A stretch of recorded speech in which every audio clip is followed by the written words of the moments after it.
الرحمن الرحيم نحمده ونصلي على رسول الكريم أما بعد. Let me start with extending my sincere thanks to the organizers of this seminar, chiefly Professor Jodh Singh ji, and this great seat of Sikh wisdom and learning,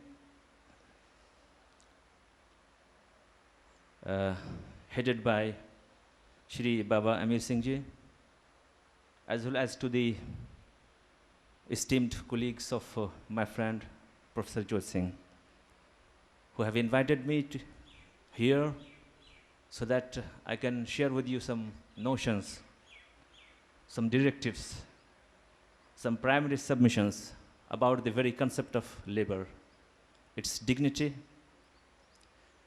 its and the basic didactic aspects, which I call here philosophy. Well, simply I cannot read out the paper.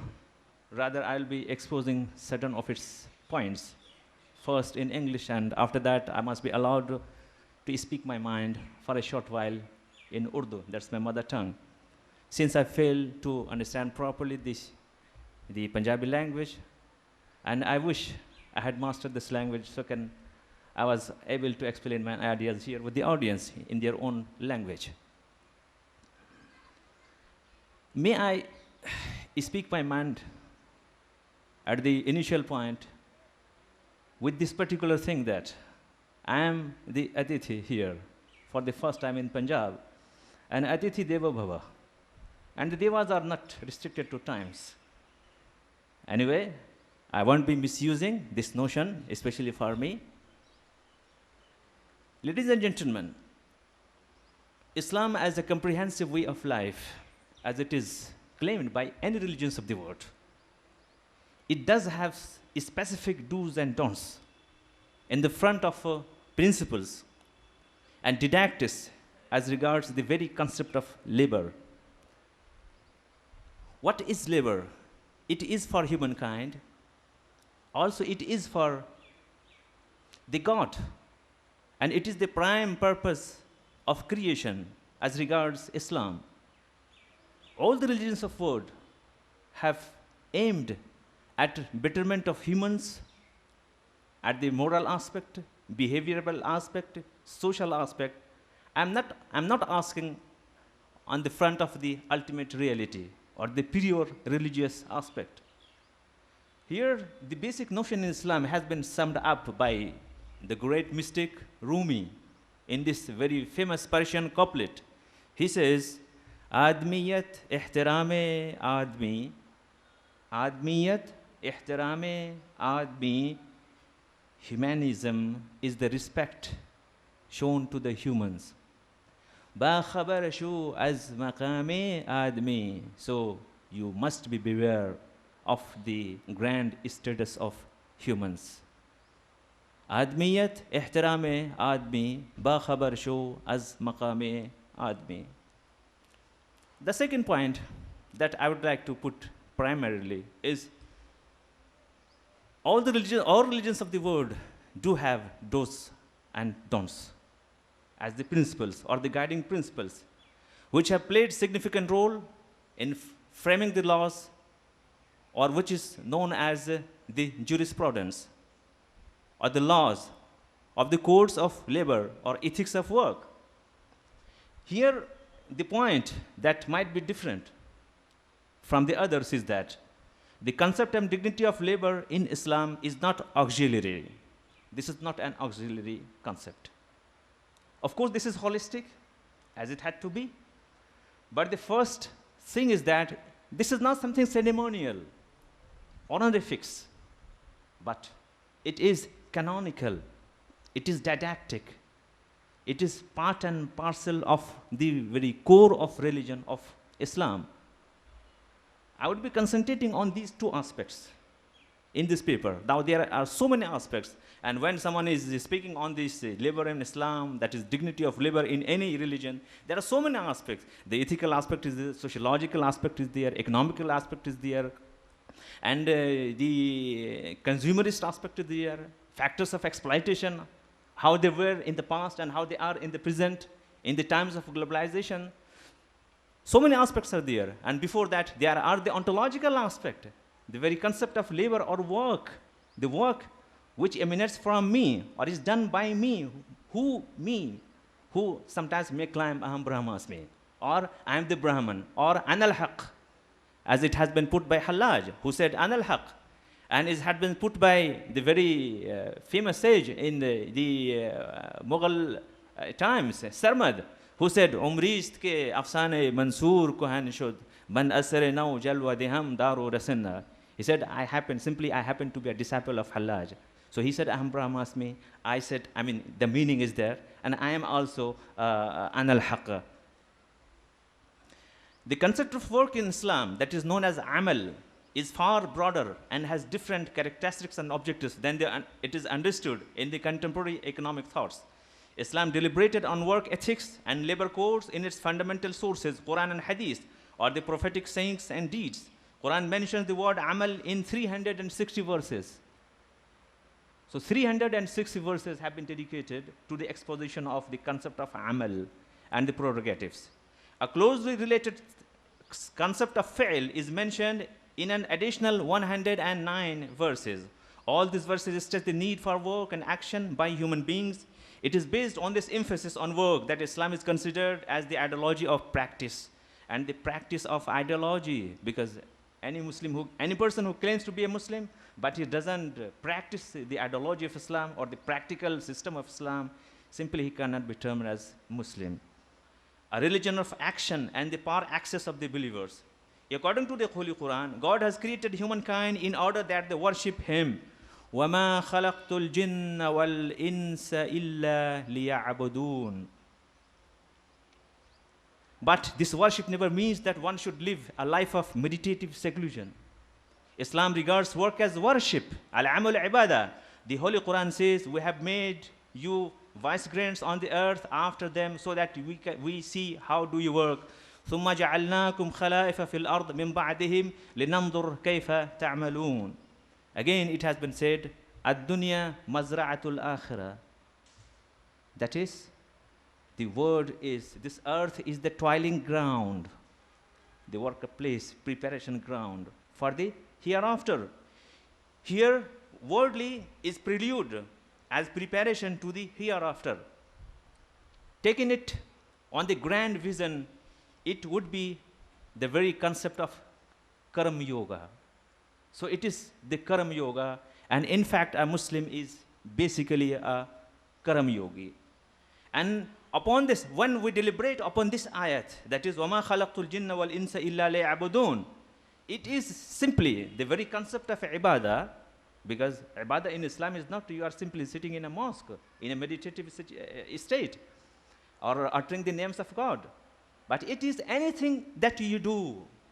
Anything that you do, it would be meaning anything, however manual it is, or you may suppose, maybe the household chorus, maybe simply feeding as it has been put on by the commentators in very common language. If a Muslim feeds his wife lovingly with his hands, this is part of worship. This is worship. Some might be saying, no, this is the worship. No, but according to Islamic worldview, this is worship. Even someone is doing his basic duty, biological duty in his house, this is also worship. So this is the all-inclusive. So here we find the very concept of what Professor Jha has said with reference to Indian philosophy. That is para puja. It is not simply puja. Rather it is meta worship. So in Islam we don't have the concept of simple worship. Rather, to put it, we can say it is meta worship, something beyond worship. That is physics, metaphysics. So worship, meta worship. There are so many verses of the Holy Quran which simply put on record the dignity of labor, and about 11 sayings of Prophet Muhammad sallallahu alaihi wasallam. I am afraid if I deliberate upon them, I'll be running short of time, and I won't be able to concentrate on the didactic aspect, the very vital aspect in Islam, The two of them, the first of them, I will be just making passing references. The first of them, that this notion is non-negotiable. Simply you can't negotiate on his part or against it. Second, the employees have been given the rules of conduct in their day-to-day affairs with the employees. This has been clearly put in the Holy Quran in Surah Al-Qasas, the verse number 27. The wages should be reasonable because someone can meet his basic needs in his life. Wages should be settled at the time of employment and paid before the sweat of the burden dries up, as it had been put in one of the very famous sayings of Prophet Muhammad sallallahu alaihi wasallam. Employees are not to be burdened with excessive workload beyond their capability. Non-discrimination on caste, creed, or bloodlines, young and old, rich and poor, white and black, citizens or foreigners with legal work permits are all equal, as they all should be respected, honored, and treated equally. It has been put in Surah Al-Hujurat in verse number 13. Clear and proper agreements, all agreements, whether oral or written, must be written and transparent. The agreements must be just and lawful. Employees should know their duties and responsibilities, and they should be told their rights in terms of vacations, leaves, compensations, etc. Allah said in the Holy Quran, "Oh, you believe, fulfill your contracts." Now, sometimes we might wonder that these provisions are new, especially in the times of globalization, or in modern times when the labor laws were framed in Europe or America. But as regards the canonics of Islam, all these aspects have been deliberated upon. Social well-being of workers. Islam calls for kindness to workers. Workers are brothers and sisters who serve us, and we depend upon them for many things that we cannot do for ourselves. Now, freedom to form unions. Based upon all these principles, we can also infer that workers in Islam has the right to exercise the freedom of association and the right to form unions. Special trade unions and associations held workers in their work and socialization. They can also help workers to seek justice for their rights and bargaining power to receive proper compensation. This is extended to all the citizens of Muslim state, or a state governed by the Islamic law. It is evident from the very action of Hazrat Umar, the second Caliph of Islam. Once Hazrat Umar saw a person wandering in the market. He was a Jew, an old man. He was unable to earn. You know, Hazrat Umar just gave him the monthly maintenance, monthly allowance, without forcing him to do any work. So this is the very bright aspect as regards the Islamic laws. The basic thing in Islam as regards work is that, as you know, there is the fundamental concept of halal and haram in Islam. And Quran and Hadith both emphasize upon the very notion of halal and haram. If someone eats haram, it has been put in a saying of Prophet Muhammad sallallahu alaihi wasallam. If someone eats haram, his worship, that is divine worship, for 40 days would be in vain, without any rewards. अगर एक लुक़मा कोई हराम का खाए तो 40 दिन तक उसकी इबादत कोई कबूल नहीं होती है. तो हलाल और हराम का कंसेप्ट जो है बहुत ही बेसिक है. मैं यहाँ पर ये बताना चाहूँगा आप लोगों से, ख़ासकर अब इस पॉइंट पर मैं थोड़ा सा जोर दूँगा कि एक चीज़ हलाल अगर होती है या हराम होती है तो उसका मतलब क्या होता है, किस वजह से होता है. Why it is that something is made halal and another is haram? What are the guiding principles or the directives of halal and haram? There are 7 principles, guiding principles. 11 rather. 11 उसूल हैं, ज़ाब्ते हैं, जिसकी वजह से एक चीज़ या तो हलाल होती है या हराम होती है. पहली चीज़, बुनियादी उसूल ये है, now I'll be speaking in my native language. बुनियादी उसूल ये है कि कोई भी काम, irrespective of its nature, कोई भी काम बेसिकली जायज़ होता है, unless there are other provisions. तो पहले हम ये मान के चलेंगे कि ये काम जो है जो हम कर रहे हैं वो जायज़ है, सही है, unless otherwise is proved. So permissibility of things, this is the first principle established by Islam, is that all the things essentially needed by humans are permissible. Nothing is haram, prohibited, except what is categorized otherwise by a sound and explicit text of Quran and Hadith. حدیث مین sayings of profit محمد صلی اللہ علیہ وسلم. اس کا مطلب یہ ہے, یہاں بنیادی جو ڈائریکٹ جو پرنسپل ہے وہ یہ ہے کہ natural usability of things, natural permissibility of things, یہ بنیادی اصول ہے. اگر ادروائز کوئی ایسا نہیں ہے جس سے کہ ہیومینٹی کو نقصان پہنچے, یا ہمارے جو سماجی تانے بانے جس سے نقصان ہوتا ہے, ہمیں نقصان پہنچتا ہے یا دوسروں کو نقصان پہنچتا ہے. اور سب سے پہلا اصول تو وہ ہے, جیسا کہ میں شروع میں عرض کر چکا ہوں مولانا رومی کے حوالے سے, آدمیت احترام آدمی باخبر شو از مقام آدمی. انسان وہ ہے جو کہ دوسرے کا احترام کریں. ایک بات میں یہاں پر اس بات کو کاٹ کر کے آپ سے عرض کروں گا, جو چیز بہت ضروری ہے. اسلام میں جتنی بھی ہم ڈیوٹیز اوبلیگیشنس کی بات کریں, رسپانسبلٹی کا بات کریں, اس کی دو براڈ کیٹیگریز ہیں. ایک کو حقوق اللہ کہا جاتا ہے, دوسرے کو حقوق العباد کہا جاتا ہے. My duties towards God, my duties towards the other social other fellow beings. خاص بات یہ ہے کہ حقوق اللہ تو پرائمری ہیں ہی, کہیں کہیں حقوق العباد پرائمری ہو جاتے ہیں. حقوق العباد can never be suppressed when you are exercising حقوق اللہ. Sometimes it may be simply kept in abeyance. I simply ask for your attention. Sometimes the حقوق العباد can be kept in abeyance. If there are clear violations or aggression in this second sphere, that is حقوق العباد.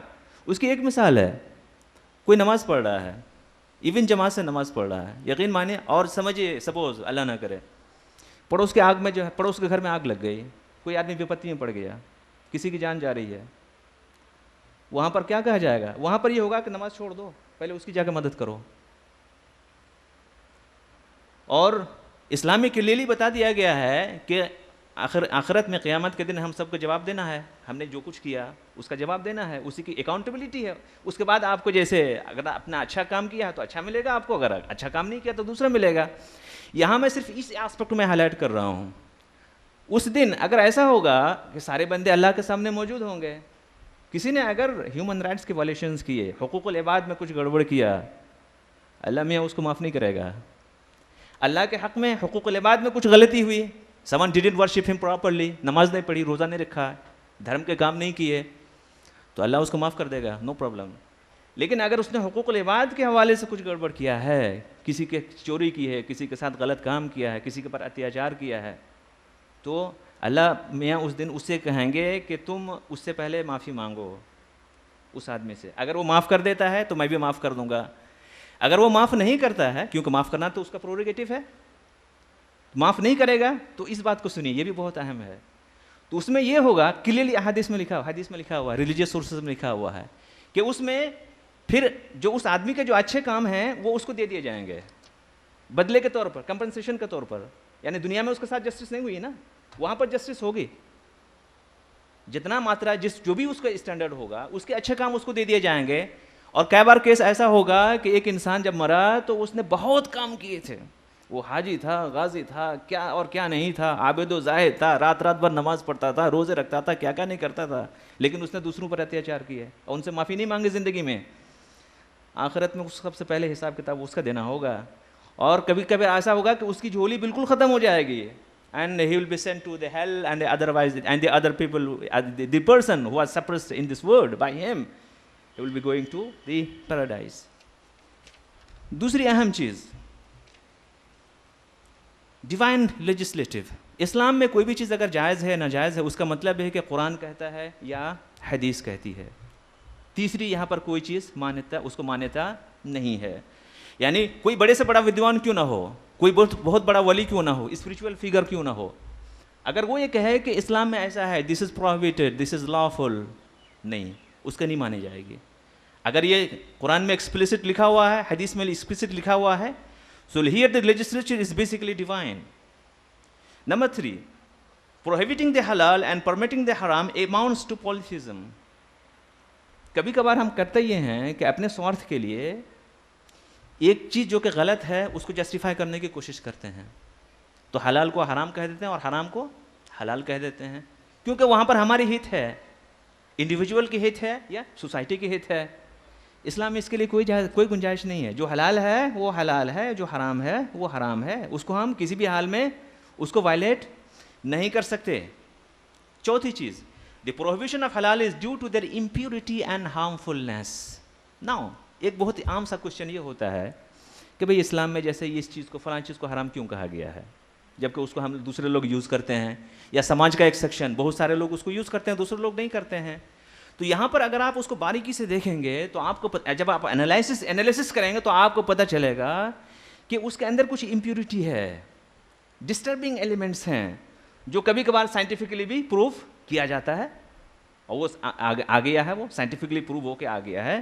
اس کی سب سے بڑی مثال جیسے Laqueur ہے, لیکور پروہیبٹڈ ہے کیونکہ خود اس کا انالیسس سائنٹیفک انالیسس بتاتا ہے کہ اس کے اندر بہت سی چیزیں ایسی ہوتی ہیں جس سے کہ ہماری صحت کو, ہماری انڈیویجول صحت کو, مٹیریل صحت کو, اور جو مورل ہماری کیا کہتے ہیں ہیلتھ ہیں, سوشل ہیلتھ ہیں, سائیکولوجیکل ہیلتھ ہیں, وہ اس سے پربھاوت ہوتا ہے, لہٰذا اس کو منع کیا گیا ہے. چھٹی چیز, whatever is conducive to haram is in itself haram. ایک کام ہم ایسا کرتے ہیں جو کہ ہمیں حرام کو لیڈ کر کے جائے گا, حرام تک پہنچایا جائے گا, تو وہ بھی چیز کیا ہو جائے گی, حرام ہو جائے گی. falsely representing the haram as halal is prohibited. ایک چیز حرام ہے لیکن اس کو حلال ماننا, اس کو پروپیگنڈا کرنا, یہ غلط ہے. good intentions do not make the haram acceptable. آپ کی نیت بالکل صحیح ہے لیکن اس کا مطلب یہ نہیں ہے کہ جو حلال ہے وہ حرام ہو جائے اور جو حرام ہے وہ حلال ہو جائے. اس طرح کی اور بھی چیزیں ہیں جیسے جو ڈاؤٹ فل چیزیں ہیں, مشکوک چیزیں ہیں, ان کو اوائڈ کیا جانا چاہیے. میں اپنی اس گفتگو کو یہیں پر ختم کروں گا. بہت سارے آسپیکٹس ہیں جن کو اس میں کور نہیں کیا جا سکتا. بس میں یہ عرض کرنا چاہوں گا کہ جیسا کہ ڈاکٹر صاحب نے ہم سے پہلے یہ بتایا کہ تمام مذاہب میں جتنے بھی دھرم ہیں سب میں اس بات پر زور دیا گیا ہے, تو میں اس سلسلے میں ایک بات یہ عرض کرنا چاہوں گا اپنی گفتگو کو ختم کرنے سے پہلے کہ سبھی مذاہب انسانیت کی بہتری کے لیے ہے, بھلائی کے لیے ہے. صرف ان کی زبان کا فرق ہے, انداز کا فرق ہے. اگر آپ کور آف تھنگس کو دیکھیں تو یہی ہے. اس کے ایک آسپیکٹ پر میں نے بہت جگہ اسے پہلے بولنے کی کوشش کی, لکھا بھی میں نے, اور میرا پرسنل بلیف یہ ہے کہ جیسے خود اگر اسلام اور ہندوازم ہی کو اگر آپ دیکھیں جو بظاہر ایسا لگتا ہے کہ دونوں ایک دوسرے کے خلاف ہیں, لیکن اگر آپ دیکھیں کہ سناتن دھرم, if you take into account Sanatan دھرم, the philosophy of Upanishads, especially Brihadaranyaka Upanishad, the ways of purification of souls, the techniques of purification of soul, there's hardly any difference between Islam and Sanatan Dharma. This is so. And the last thing is that, well, we should not be despair of the improvement on part of humanity. Iqbal کا مشہور شعر ہے, اقبال نے کہا ہے, نہیں ہے نا امید اقبال, نہیں ہے نا امید اقبال اپنے کشتے ویراں سے. Iqbal is not despair of the vast land, of this vast west land he lives in. نہیں ہے نا امید اقبال اپنے کشتے ویراں سے, ذرا نم ہو تو یہ مٹی بہت زرخیز ہے ساقی. اس مٹی کو اگر آپ تھوڑا سا پانی دیں گے تو اس میں بہت زرخیز ہے. انسان کے اندر گڈ کو ایکسیپٹ کرنے کی صلاحیت ہوتی ہے, امپیورٹی کبھی کبھار آ جاتی ہے, اس کو مذہب دور کرتا ہے. ہمیں اس کو دور کرنے کی زیادہ فکر کرنی چاہیے. شکوے شکایتیں تو ہیں, ہر سطح پہ ملتی ہیں, لیکن ہمارا فوکس امید پہ ہونا چاہیے, نا امیدی پہ نہیں ہونا چاہیے. Thank you very much. Thank you.